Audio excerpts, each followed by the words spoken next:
Je pense qu'un des pires sentiments qu'on peut avoir quand on revient de vacances, quand on a pris du temps off, c'est de ne pas savoir par où commencer. On ne sait plus où on en était, on ne sait plus ce qu'on a envie de faire, et c'est souvent la situation dans laquelle on se retrouve à la rentrée. Mean bread and butterflies. Oh, yes, of course. Hmm? Salut à tous et autres, j'espère que vous allez bien. On se retrouve aujourd'hui pour une nouvelle vidéo où on va parler organisation.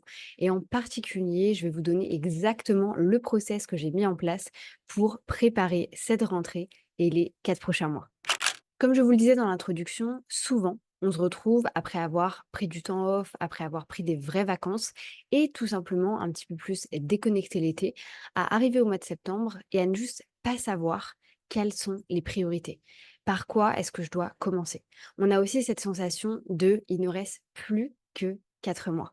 J'ai envie que vous changiez votre mindset aujourd'hui et que vous pensiez il me reste encore 4 mois. J'ai encore 4 mois pour mettre des projets en place, pour avancer sur mon business, pour avancer dans mes projets personnels ou professionnels. Vous avez le temps. Mais il s'agit de vraiment prendre des décisions maintenant et de mettre des choses en place. Cette vidéo, elle va être très pratico-pratique. Je vais vous montrer des accès spécifiques auxquels vous pouvez aller si vous avez envie vraiment de faire tout ce que je vous propose de mettre en place. Mais au-delà de ça, on va voir ensemble une méthode, étape par étape. Si vous commencez tout de suite par regarder votre calendrier en vous disant, OK, c'est quoi la priorité? Qu'est-ce que je fais ce matin? Vous manquez une étape. Il faut absolument passer par un process qui va vous permettre d'arriver jusqu'à ce moment de priorisation. On ne priorise pas sans organisation et sans planification. La première chose que je vais vous amener à faire, c'est de faire le bilan. Alors potentiellement, vous avez déjà fait votre bilan des 6 mois, de janvier jusqu'à juin, et vous dites, mais pourquoi est-ce que je devrais encore refaire un bilan? Tout simplement parce que vous avez potentiellement vos idées qui ont bougé, vos envies qui ont changé. On le sait, l'été est très important. Si vous avez, pour le coup, vraiment pris des vacances, vu votre famille, vu vos amis, vous avez sans doute eu des switch mindset. Vous vous êtes dit, OK, je pensais que je voulais ça, mais en fait, moi, je veux ça. Et c'est maintenant qu'il est important d'en prendre conscience et d'avancer en fonction de ça. Si vous avez déjà fait votre bilan, très bien, je vous amène à juste avoir de la réflexion sur ce que vous avez fait sur cet été, juillet et août. Et si vous n'avez pas encore fait votre bilan, je vous amène à vraiment minimum à le faire sur les 3 derniers mois. Donc vraiment à venir observer juin, juillet et août. Si jamais vous ne savez pas comment le faire, je vous invite à télécharger toutes mes templates Notion. Vous allez ici pouvoir avoir accès à une template Notion qui s'appelle Check Up Your Year et qui va vous permettre de tout faire. Vous allez pouvoir faire la rétrospective. Vous allez pouvoir observer ce que vous avez fait les 6 derniers mois ou les 3 derniers mois. Vous allez pouvoir vraiment vous poser des questions qui vont avoir un impact. Vous pouvez le voir comme un bilan ou comme un audit. Mais s'il vous plaît, avant même de commencer quoi que ce soit, faites-le. La deuxième étape, ça va être de poser vos intentions. En gros, de travailler sur votre vision. Si ce n'est pas déjà fait, je vous invite aussi à le faire, bien entendu, à travailler sur votre vision, votre mission, votre pourquoi. Encore une fois, n'hésitez pas à aller dans mon Linktree. Vous allez pouvoir retrouver le guide fondation. Ce guide fondation va vous permettre de travailler sur votre vision, votre mission, vos valeurs, mais aussi votre pourquoi. Et il est essentiel que vous vous sentiez aligné avec ce que vous avez envie de faire. C'est bien d'avoir des goals de vie, c'est bien de se dire, OK, j'aimerais fonder une famille, j'aimerais lancer mon entreprise, j'aimerais évoluer dans ma carrière, j'aimerais aller voyager au Japon. Néanmoins, tout ça passe par vos intentions. Vous devez passer par cette étape-là pour que ce soit solide. Créer une maison sur des fondations qui ne sont pas solides, vous risquez d'avoir quelque chose qui est complètement bancal et de faire des choses sur un mois, sur 2 semaines, sur 3 mois, mais que tout finisse par s'effondrer. Vos fondations sont essentielles, qu'elles soient professionnelles ou personnelles. Si vous souhaitez également, je vous mets dans le petit i la vidéo que j'avais fait sur le vision board. Personnellement, moi, mon vision board est plus actuel, entre guillemets. Quand je le regarde, je suis pas là en train de me dire, OK, c'est pour ça que je suis en train de faire tout ce que je suis en train de faire. J'ai plus trop ce sentiment-là. Du coup, je pense qu'honnêtement, je vais refaire mon vision board. Je vais un peu en faire un audit, pareil, de me dire, OK, qu'est-ce qui s'est passé, qu'est-ce qui s'est bien passé, garder potentiellement les images, en fait, qui me parlent toujours et le refaire pour les 4 prochains mois. Surtout, surtout, n'ayez pas cette sensation de je peux pas faire ce genre de choses parce que c'est des choses qu'on fait au mois de janvier, parce que c'est des choses qu'on va faire quand on recommence une nouvelle année, un nouveau cycle. Le cycle, c'est vous qui choisissez quand vous le commencez. Moi, personnellement, je vois autant septembre que janvier comme une nouvelle année. Alors oui, peut-être que janvier, ça va être 6 mois, il y a l'été, et du coup, septembre, que 4 mois. Mais c'est 4 mois. Encore une fois, ce n'est pas que 4 mois, c'est 4 mois supplémentaires pour atteindre vos objectifs.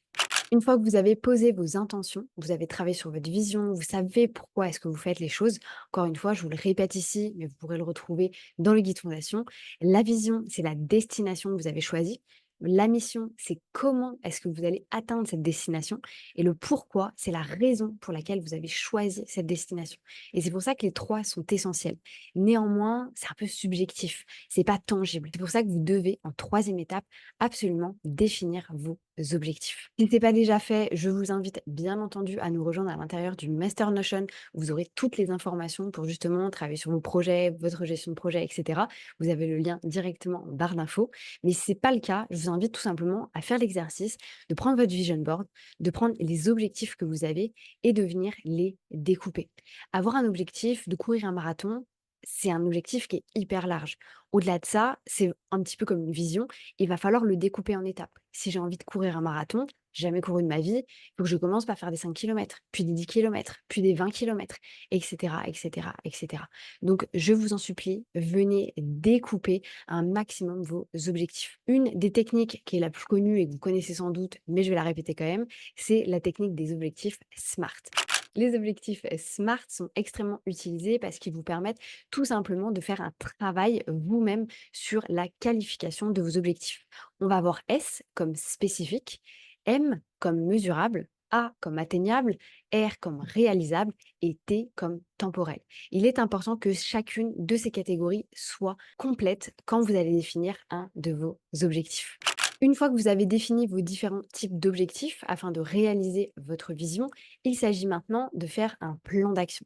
Sans plan d'action, ça ne sert à rien. Et ici, la seule chose que j'ai envie que vous reteniez, c'est que vous n'avez pas besoin de tout faire aujourd'hui. Ne faites pas une to-do list de la mort avec tout en vous disant voilà ce que je dois faire pour atteindre mes objectifs. Prenez cette to-do list, rangez-la par projet, rangez-la par objectif, rangez-la aussi par pôle de travail. Chaque pôle est complètement différent.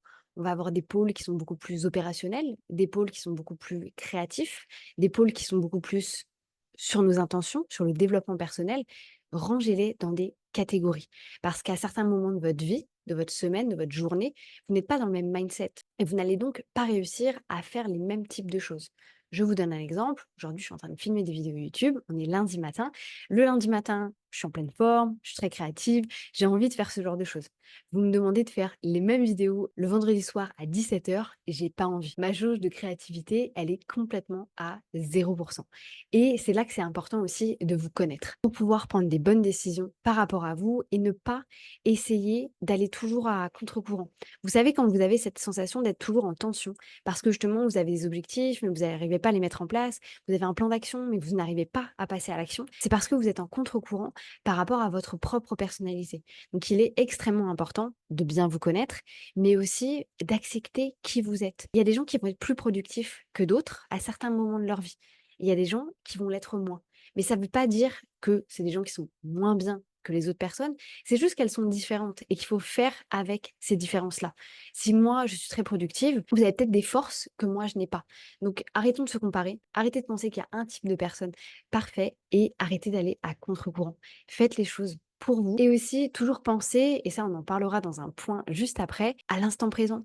À ce que vous êtes en train de vivre là maintenant tout de suite au parcours que vous êtes en train de mettre en place. Vous n'avez pas besoin de tout faire aujourd'hui. Ça peut vous prendre des mois, ça peut vous prendre des années et c'est OK. Maintenant que vous avez votre plan, c'est très bien. Il va falloir désormais planifier. Avoir un plan qui reste traîné sur le coin de la table, sur un bout de carnet ou sur votre espace Notion, ça n'a aucun intérêt.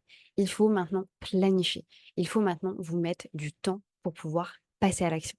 Dans les semaines à venir, je vais vous sortir une vidéo sur Notion Calendar. On va voir ça un petit peu justement, les blocs de temps, etc., ce genre de choses. Mais en attendant, n'hésitez pas à aller télécharger ma boîte à outils dans laquelle vous retrouverez une formation complète sur l'outil Google Agenda, Google Calendar, qui va vous permettre justement de travailler sur cette planification. Je pense que vous êtes déjà dit, je ferai ça demain, c'est pas si important que ça, on verra la semaine prochaine. D'abord, je me concentre là-dessus. Et la semaine prochaine, et le mois prochain, on verra ça. Vous avez dit et vous avez entendu ce genre de phrases. Ces phrases-là, elles vous font stagner. Elles vous font rester dans ce sentiment de OK, j'arrive pas à avancer, mais c'est pas de ma faute, c'est parce que mes objectifs ils sont trop gros, c'est parce que j'ai pas le temps. En fait, vous pensez toujours à l'univers, vous pensez toujours aux choses à côté, aux variables que vous avez. Sauf que de base, vous devez être la personne qui prend les décisions et qui planifie. Si vous êtes étudiant, salarié, dans cette catégorie-là, dans un premier temps, sur votre organisation, mettez tous vos blocs impératifs. Votre salariat, vos études, vos cours, et cetera, et cetera. Et ensuite, je vous en prie, mettez tous vos trucs personnels. C'est pas parce que vous êtes dans le salariat, que vous avez envie d'avancer dans votre carrière, ou alors que vous êtes étudiant et que vous avez envie de foncer dans vos études, que vous ne pouvez pas faire des choses pour vous. Mettez votre sport, mettez votre marche, mettez vos moments avec vos amis, mettez vos moments avec votre partenaire. Prenez du temps pour vous, c'est essentiel. La vie va beaucoup trop vite et on se retrouve à un certain âge à se rendre compte qu'on n'a pas profité de ce fameux parcours, de ce fameux instant présent. Donc vraiment, je vous en prie, prenez du temps pour vous. Petite note pour les entrepreneurs, si comme moi, vous travaillez pour vous-même, vous êtes indépendant, micro-entreprise, société, peu importe, commencez par vos objectifs personnels. On le sait, vous le savez, je le sais. Si on ne met pas notre truc perso, ça va pas se passer. On va juste se confondre, continuer à bosser à fond sur nos projets professionnels, notre entreprise, notre bébé, comme on l'appelle. Mais du coup, on ne prend pas de temps pour soi. Donc, s'il vous plaît, mettez d'abord vos trucs personnels, pareil, votre marche, votre sport, vos moments avec vos amis, votre partenaire, etc. Et ensuite, vos projets professionnels. Et la dernière partie de ce plan d'action, elle est assez simple, passer à l'action. Je ne vous demande pas de faire des journées de 8 heures où vous allez être en train de carburer, d'être hyper productif, de faire absolument tout ce qu'il y a sur la fameuse to-do list de la mort. C'est pas ça que je vous demande de faire. Tous les jours, passez à l'action, un tout petit peu. Soyez tous les jours 1% plus productif, 1% plus actif que vous ne l'avez été hier. Vous allez peut-être pas me croire, mais c'est pas la quantité qui donne les résultats, c'est la régularité. Et si vous donnez trop de quantité, si vous donnez trop sur des semaines, sur des mois, sur des années, il y a un moment où vous allez craquer. Et on le sait, en tant qu'étudiant, en tant qu'entrepreneur, en tant que salarié, c'est difficile parfois d'arriver à se retenir, d'arriver à se regarder et à se dire: «J'apprécie ce que je suis en train de faire. Je suis fière de moi». Ayez juste un truc en tête. Tous les jours, faites 1% mieux que ce que vous avez fait hier. J'espère que cette vidéo vous aura plu, j'espère que ça vous aura permis de pouvoir voir un petit peu comment est-ce qu'on peut avoir justement ce process pour bien recommencer l'année. Encore une fois, ne partez pas tout de suite sur la priorisation. Qu'est-ce qui est important maintenant? Passez par ces étapes de bilan, d'audit, d'intention, etc. Ça va vraiment vous permettre d'avancer d'une manière beaucoup plus saine. Pour celles et ceux qui ont envie d'aller plus loin, n'hésitez pas à nous rejoindre à l'intérieur de mon programme Organisation et Productivité qui s'appelle Less is Productivity. Exceptionnellement, pour la rentrée, je vous fais un code promo juste ici qui s'appelle Rentrée 2024. Vous allez bénéficier de moins 35% sur la formation, soit la formation à 97,50 €. Vous avez également la possibilité de prendre le Master Notion sur la même page à 105 € au lieu de 198. Donc pour 200 €, vous avez la possibilité de nous rejoindre dans la formation, d'apprendre à vous organiser pour réaliser vos objectifs, mais également d'avoir accès au Master Notion. Moi, je vous laisse là-dessus. J'espère que cette vidéo vous aura plu. Je vous souhaite une bonne journée, une bonne matinée, une bonne soirée. Peu importe quand est-ce que vous allez regarder cette vidéo et je vous dis à bientôt pour une nouvelle vidéo.